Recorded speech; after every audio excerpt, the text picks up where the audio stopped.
Salut à tous, bande de Sakanoc. L'été, la plage, le soleil et José plein de brûlés qui n'a pas réussi à perdre sa couche de graisse avant l'été. Tout ça doit nous faire penser à une chose, le bronzage. Alors tartinez-vous de crème solaire, on y va.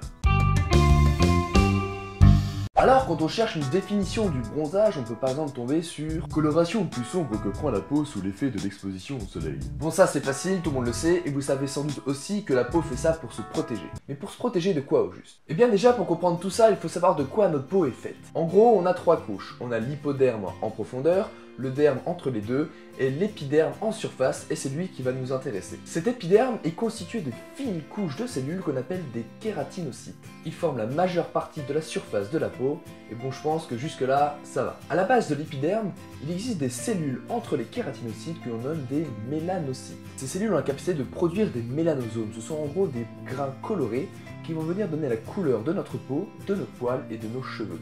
Et ces mélanosomes sont riches en une molécule qu'on nomme la mélanine, qui a la capacité assez incroyable d'absorber les UVB. Du coup, tout au long de notre vie, notre peau est exposée aux rayons du soleil, et notamment les UVB. Ces rayons UV sont bénéfiques chez l'homme jusqu'à une certaine dose, puisqu'ils permettent tout un tas de réactions chimiques essentielles à notre survie, comme par exemple entrer dans le processus de fabrication de la vitamine D.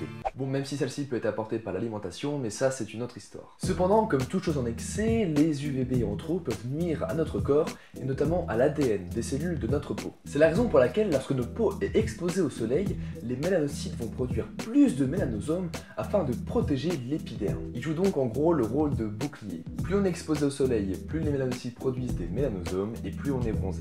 À cela s'ajoute un épaississement de la couche supérieure de l'épiderme afin de créer une couche protectrice supplémentaire. D'ailleurs, les risques majeurs d'une exposition au soleil prolongée sont les coups de soleil, qui sont ni plus ni moins que des brûlures, et les cancers de la peau. Comme on l'avait vu dans une précédente vidéo, si l'ADN est muté et que ça dépasse la capacité de réparation de la cellule, eh bien cela risque de donner des cancers. C'est la raison pour laquelle on utilise des crèmes solaires qui ont la capacité de filtrer les rayons UV qui pourraient être nocifs.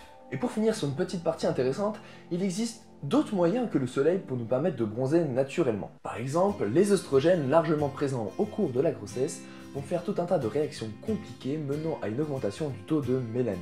Et bien du coup, vous l'avez compris, si le taux de mélanine augmente, et bien la personne sera plus bronzée. Et chez la femme enceinte, ça peut se traduire en fait par trois phénomènes. La linea nigra qui parcourt l'abdomen à partir du pubis, le masque de grossesse qui n'est plus ni moins qu'en fait un bronzage du visage, et l'assombrissement des mamelons.